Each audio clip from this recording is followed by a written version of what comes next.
Hey, it's grade. Happy Thursday. Today we're going to jump into our lessons for our fourth day of virtual school. I hope you guys are doing well. I've heard from probably about 12 of you on the Google Classroom. I still haven't heard from a few friends, so if you guys can reach out, make sure everyone's logging on. I need to hear from Kair, from Riley, Tamira, Adrian, and a few others. So just check in with your friends, make sure they're doing well. I also want to remind you that Thursday is a good time to be thankful and to do gratitude lists on Thankful Thursday. So if you have extra time today, spend a few minutes thinking about all the things that we can be grateful for in our lives. Today we're going to jump right back into night. We are reading pages 29 to 39. And this is a new section, and so this will also have a new section on your comprehension worksheet. You should have already finished all the answers for page 27, all right? As you can remember, yesterday when we read together, Ellie and his family just arrived at Auschwitz and at Birkenau. Birkenau is a part of Auschwitz, so sometimes they're going to be used interchangeably here. Just know that it is the concentration camp. And yesterday we read about a character named Madame Schachter who was screaming and talking about there being fire while they were on the train heading to their unknown destination. Because of foreshadowing and because of our historical context, we knew that they were headed towards fire, but it gives us a chance to sort of wonder if God played a role in this, if Madame Schachter was a prophet, and also to analyze how the other people treated her.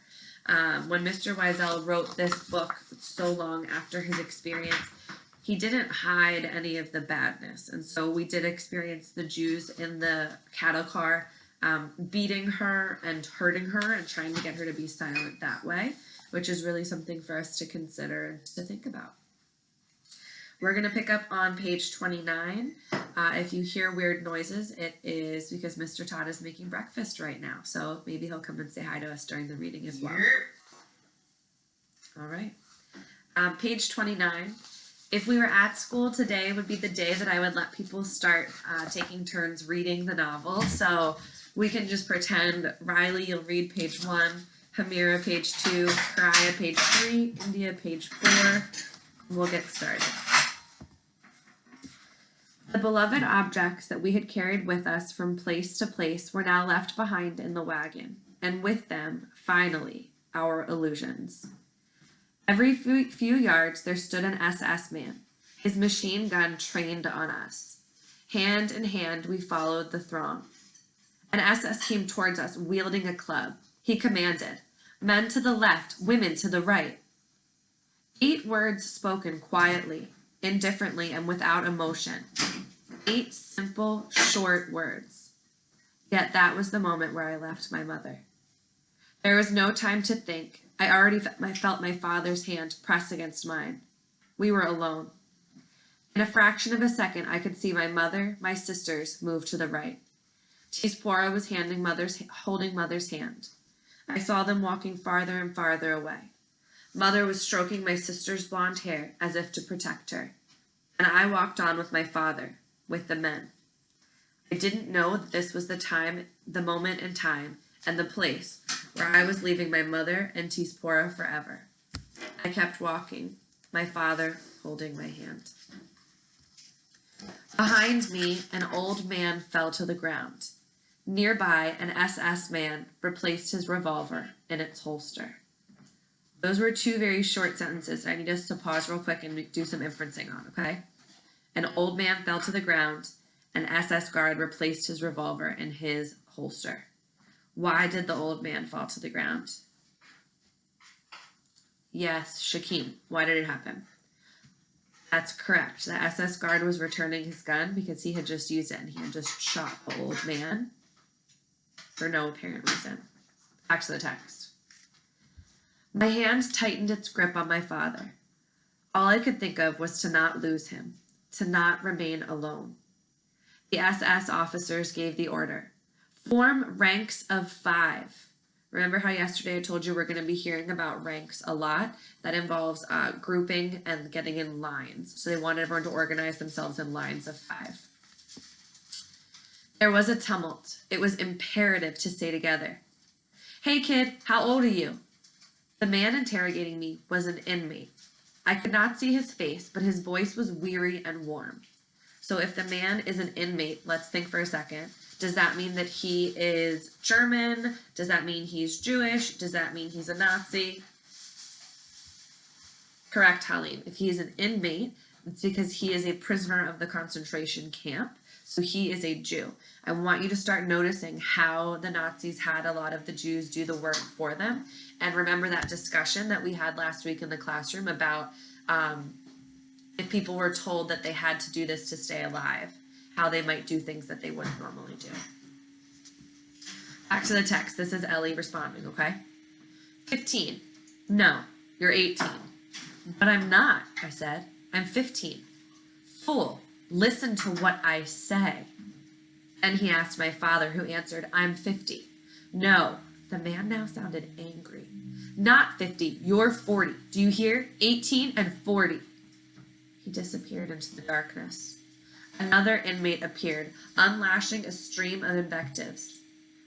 I'm not going to read the curse word because this is a video and you guys are just going to rewind it and replay it over and over and laugh at me, so I'm not going to read it. Sons of... Why have you come here? Tell me, why? Someone dared to reply. What do you think?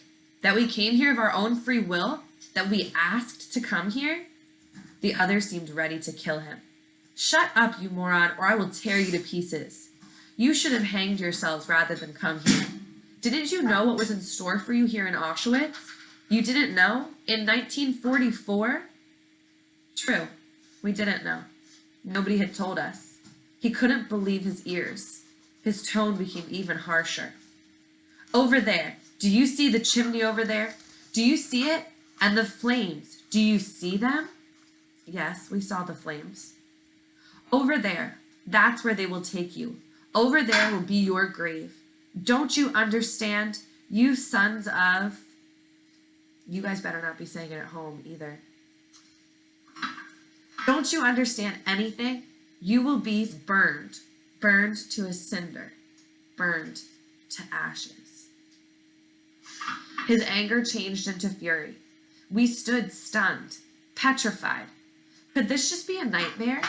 An unimaginable nightmare? Brief pause. So the inmate who's talking to them, who said, how did you not know in 1944 what was going on? I want you to notice that he's having a realization for one of the first times that the whole world doesn't know about the atrocities that are happening at these concentration camps. I think we can infer that he thought everybody knew what was going on, and so he was frustrated that Jews didn't protect themselves.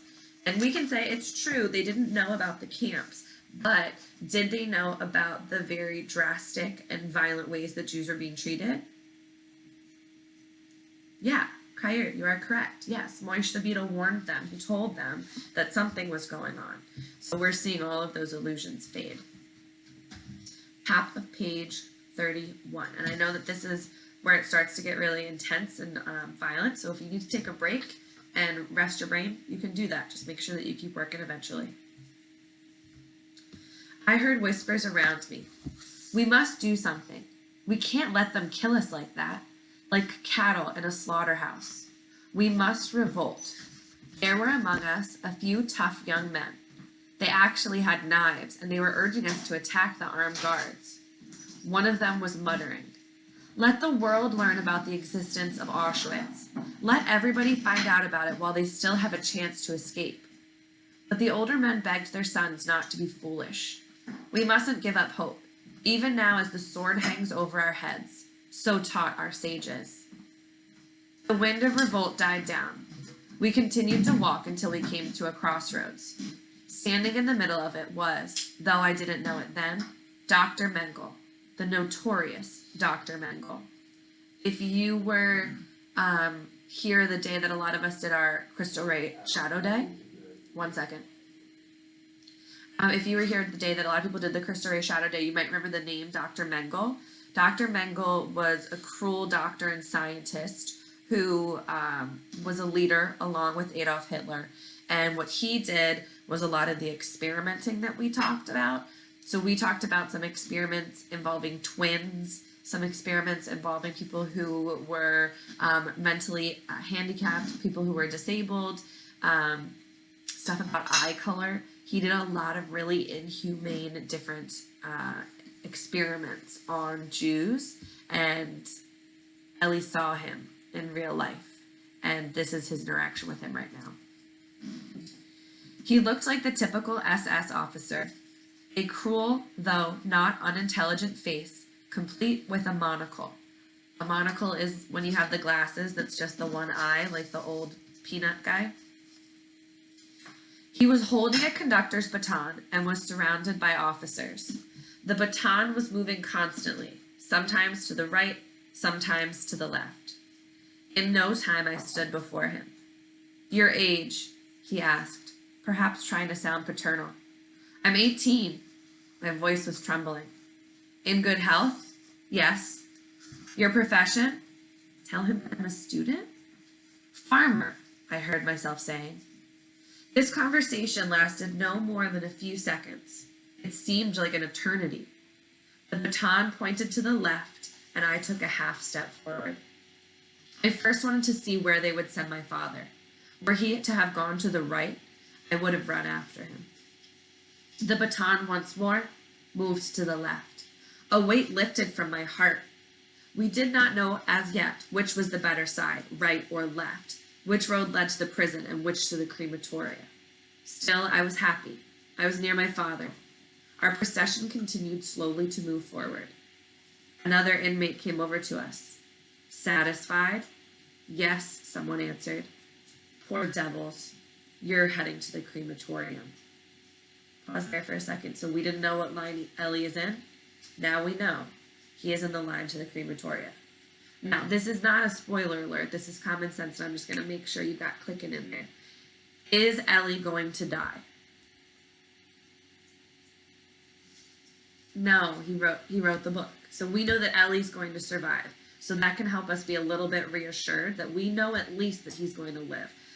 Some of us, when we were reading background knowledge or looking into the book, may have learned about who else is going to die. But you can rest assured knowing that Mr. Wiesel is going to make it through this because he was able to write his book and live a long life and have lunch with Miss Brake one day. Crazy. He seemed to be telling the truth. Not far from us, flames, huge flames, were rising from a ditch. Something was being burned there. A truck drew close and unloaded its hold.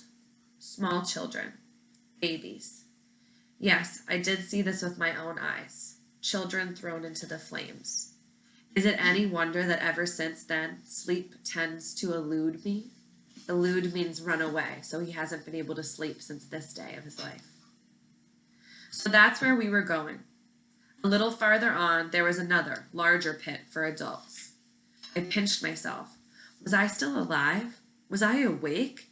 How was it possible that men, women, and children were being burned and that the world kept silent? No, all of this could not be real. A nightmare, perhaps. Soon I would wake up with a start, my heart pounding, and find that I was back in the room of my childhood, with my books. My father's voice tore me from my daydreams. What a shame. A shame that you did not go with your mother. I saw many children your age go with their mothers. His voice was terribly sad.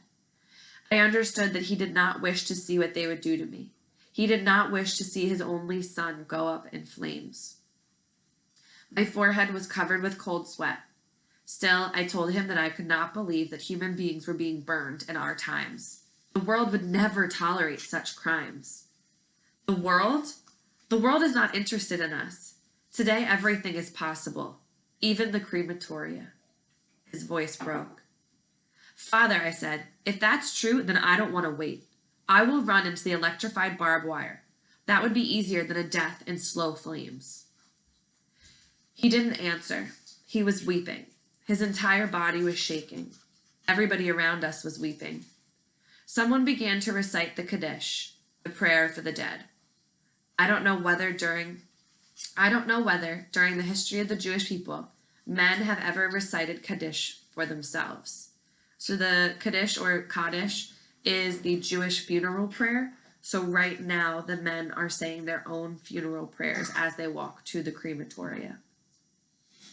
I can't read Hebrew, so I'm going to skip that little part there. May his name be celebrated and sanctified, whispered my father. For the first time, I felt anger rising within me. If you're thinking to annotate that, it's a good idea. Why should I sanctify his name? The Almighty, the eternal and terrible master of the universe, chose to be silent. What was there to thank him for? Class, for the first time, Ellie is angry, and he's angry at God. One of the big questions I'm going to ask when we finish the book is, how did Ellie's relationship with God change throughout the book? So this might be a good place to take a little note on that. We continued our march. We were coming closer and closer to the pit, from which an infernal heat was rising. 20 more steps. If I was going to kill myself, this was the time. Our column had only 15 steps to go. I bit my lips so that my father would not hear my teeth chattering. 10 more steps. 8. 7. We were walking slowly as one follows a hearse, our own funeral procession. 3. Only 4 more steps. 3. There it was now, very close to us, the pit and its flames. I gathered all that remained of my strength in order to break rank and throw myself into the barbed wire. Deep down, I was saying goodbye to my father, to the whole universe, and, against my will, I found myself whispering the words, "May his name be exalted and sanctified." My heart was about to burst. There, I was face to face with the angel of death. No. 2 steps from the pit, we were ordered to turn left, and we were herded to the barracks. I want you to Google what barracks are. They're typically like a military term, and they were long buildings, 1 floor with no windows, that would be filled with bunk beds where people would live. So the barracks were the housing. I squeezed my father's hand. He said, "Do you remember Mrs. Schachter on the train?" So Ellie and his dad were saved from death, 2 people away from the pit. And then Dad says, "This is what Mrs. Schachter was screaming about." We have a little bit more to go because we're going to page 39 today. So if you need a little break, take one. We're going to really, really closely annotate this next section. So please be ready to do that. And I will grab a pen and try to show you a little bit what I'm doing. I want you to go ahead and notice that there is a ton of repetition in this section. So I am going to be underlining every time that it says, never shall I forget. And then we're going to go through and just break it down a little bit together, okay? Never shall I forget that night, the first night in camp that turned my life into one long night, 7 times sealed. Never shall I forget that smoke. Never shall I forget the small faces of the children whose bodies I saw transformed into smoke under a silent sky. Never shall I forget those flames that consumed my faith forever. Never shall I forget the nocturnal silence that deprived me for all eternity of the desire to live. Never shall I forget those moments that murdered my God and my soul and turned my dreams into ashes. Never shall I forget those things, even if I were content to live as long as God himself. Never. Step 1 of your annotation close read. Look at this cool pen, it glows. That's not step 1. Step 1 is, I want you to go through and annotate words that are repeated. So we have a lot of never shall I forgets. Go ahead and underline those.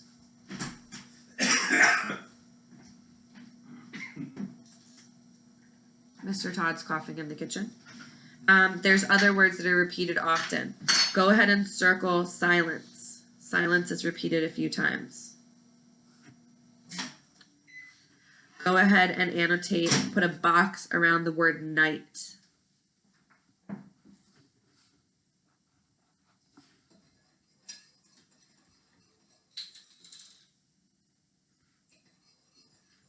Put a box around the word dreams and nocturnal. Nocturnal means relating to night, like nocturnal animals or animals that go out at night.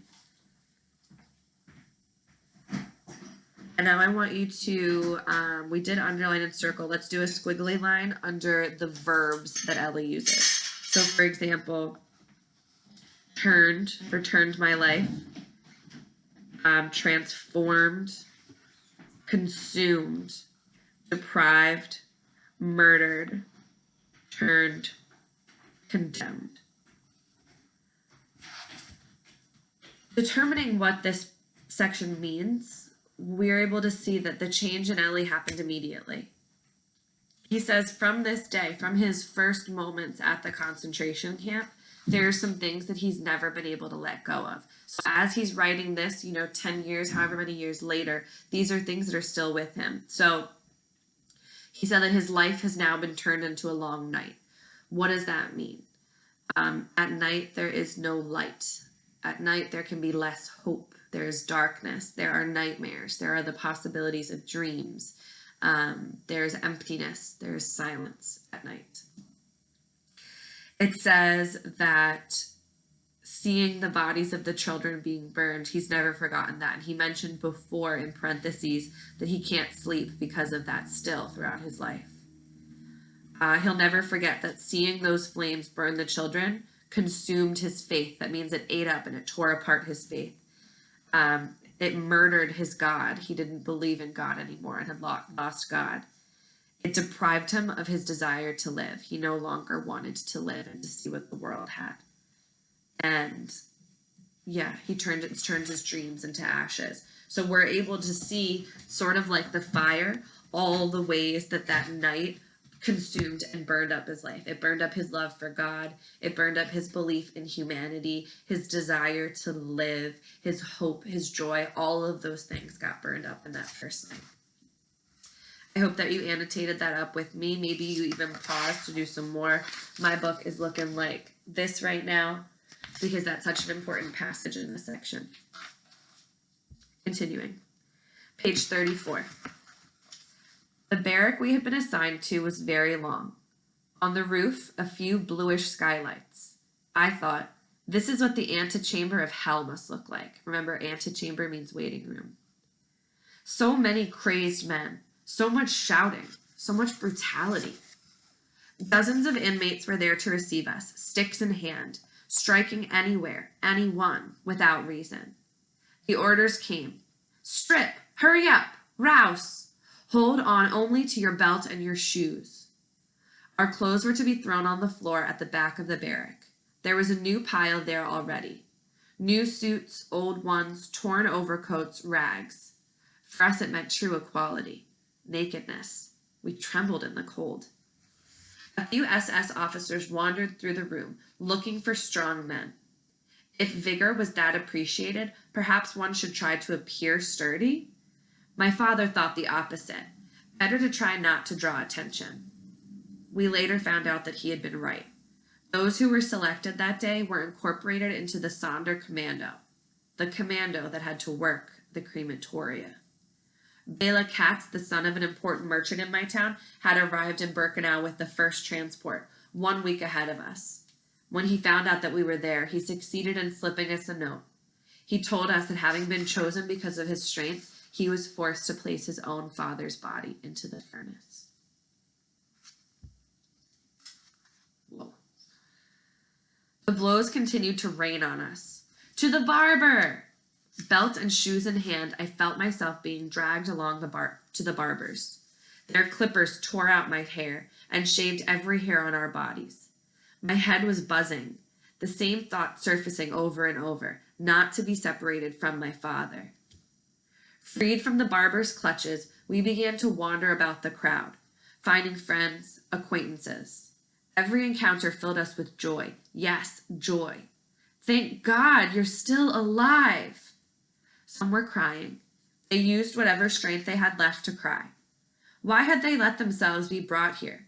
Why didn't they die in their beds? Their words were interspersed with sobs. Suddenly, someone threw his arms around me. Yehiel, the Sigurdar's rabbi's brother.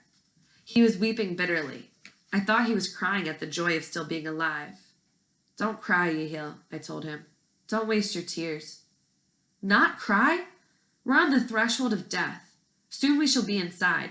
Do you understand? Inside. How could I not cry? I watched darkness fade through the bluish skylights in the roof. I no longer was afraid. I was overcome by fatigue. The absent no longer entered our thoughts. One spoke of them. Who knows what happened to them? But their fate was not on our minds. We were incapable of thinking. Our senses were numbed. Everything was faded into a fog. We no longer clung to anything. The instincts of self-preservation, of self-defense, and of pride had deserted us all. In one terrifying moment of lucidity, I thought of all of us as damned souls, wandering through the void. Souls condemned to wander through space until the end of time, seeking redemption, seeking oblivion, without any hope of finding either. Around 5 o'clock in the morning, we were expelled from the barrack. The capos were beating us again, but I no longer felt the pain. A glacial wind was enveloping us. We were naked, holding our shoes and belts. An order: run, and we ran. After a few minutes of running, a new barrack. A barrel of foul-smelling liquid stood by the door. Disinfection. Everybody soaked in it. Then came a hot shower, all very fast. As we left the showers, we were chased outside and ordered to run some more. Another barrack, the storeroom. Very long tables, mountains of prison guard. As we ran, they threw the clothes at us, pants, jackets, shirts. In a few minutes, we had ceased to be men. Had the situation not been so tragic, we might have laughed. We looked pretty strange. Mere Katz, a colossus, that means like a giant, wore child's pants, and Stern, a skinny little fellow, was floundering in a huge jacket. We immediately started to switch. I glanced over at my father. How changed he looked! His eyes were veiled. I wanted to tell him something, but I didn't know what. The night had passed completely. The morning star shone in the sky. I, too, had become a different person. The student of the Talmud, the child I was, had been consumed by the flames. All that was left was a shape that resembled me. My soul had been invaded and devoured by a black flame. So many events had taken place in just a few hours that I had completely lost all notion of time. When had we left our homes? And the ghetto? And the train? Only a week ago? One night? One single night? How long had we been standing in the freezing rain? 1 hour? A single hour? 60 minutes? Surely it was a dream. I definitely connect to that part a little bit right now, and I wonder if you guys do too. Ellie's realizing that this has felt like a year to him, but so far his experience has been 1 day. And we can kind of connect to that right now because we're staying super positive, but it is really weird to be only allowed inside of our houses. And so yesterday I noticed, I was like, oh, it feels like it's been a whole week already. But it was only Wednesday. So time is moving in a different pace and different speed, and Ellie's experiencing that too. I do know that we will get used to it, and I do know that Ellie will get used to it, but it's just interesting to have a connection of that sort. 2 more pages. Stick with me, people. Not far from us, prisoners were at work. Some were digging holes, others were carrying sand. None as much as glanced at us. We were withered trees in the heat of the desert. Behind me, people were talking. I had no desire to listen to what they were saying, or to know who was speaking and about what. Nobody dared to raise his voice, even though there was no guard around. We whispered, perhaps because of the thick smoke that poisoned the air and stung the throat. Do they need guards there to be in fear? No, just looking at the crematoria, they've got plenty of fear. We were herded to yet another barrack, inside the gypsy camp. We fell into ranks of 5. And now, stop moving. There was no floor, a roof and 4 walls. Our feet sank into the mud. Again, the waiting. I fell asleep standing up. I dreamed of a bed, of my mother's hand on my face. I woke. I was standing, my feet in the mud. Some people collapsed, sliding into the mud. Others shouted, "Are you crazy? You were told to stand. Do you want us all to get in trouble?" As if all the troubles in the world were not already upon us. Little by little, we all sat down in the mud, but we had to get up whenever a capo came to check if, by chance, someone had a new pair of shoes. If so, we had to hand them over. No use protesting. The blows multiplied, and in the end, one still had to hand them over. When they're talking about blows, they're talking about like hits, like getting hit with something. I had new shoes myself, but as they were covered in a thick coat of mud, they had not been noticed. I thanked God in an improvised prayer for having created mud in his infinite, wondrous universe. Suddenly, the silence became more oppressive. An SS officer had come in, and with him, the smell of the angel of death. We stared at his fleshy lips. He harangued us from the center of the barrack. Harangue means like to yell at, so he yelled at them from the middle of where they were. "You are in a concentration camp, in Auschwitz." A pause. He was observing the effect his words had produced. His face remains in my memory to this day. A tall man, in his 30s, crime written all over his forehead and gaze. He looked at us as one would look at a pack of leprous dogs clinging to life. "Remember," he went on, "remember it always. Let it be graven in your memories. You are in Auschwitz, and Auschwitz is not a convalescent home. It's a concentration camp. Here you must work. If you don't, you will go straight to the chimney, to the crematorium. Work or the crematorium. The choice is yours." We had already lived through a lot that night.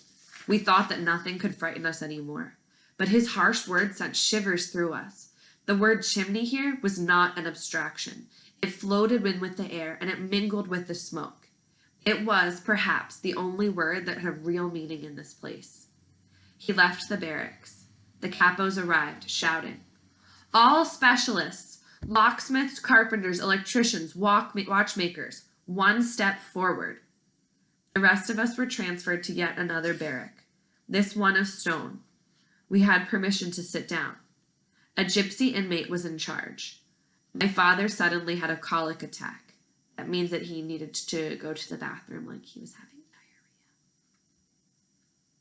He got up and asked politely in German, "Excuse me, could you tell me where the toilets are located?" The gypsy stared at him for a long time from head to toe, as if he wished to ascertain that the person addressing him was actually a creature of flesh and bone, a human being with a body and a belly. Then, as if waking from a deep sleep, he slapped my father with such force that he fell down, and then crawled back to his place on all fours. I stood petrified. What had happened to me? My father had just been struck in front of me, and I had not even blinked. I had watched and kept silent.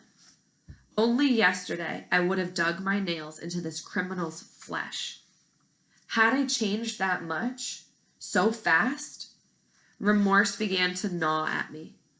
All I could think was, I shall never forgive them for this. My father must have guessed my thoughts because he whispered in my ear, "It doesn't hurt." His cheek still bore the red mark of the hand. That's where we're going to finish for today. I have uploaded for you and shared under the classwork tab of the Google Classroom all of the comprehension questions that you have in your binder. I typed them out onto a Google Doc for each of you so that you can type your answers in a different color and then I can see them. That'll just make it so I know if you're having good comprehension, if you're having problems, and I can get some grades into Jupyter for you for the marking period. Go ahead and turn to those questions, answer ones that we've covered for today, save the rest for tomorrow when we finish this section. And when you're ready, click on over to start our vocab lesson. Yay! I miss you. Bye, guys.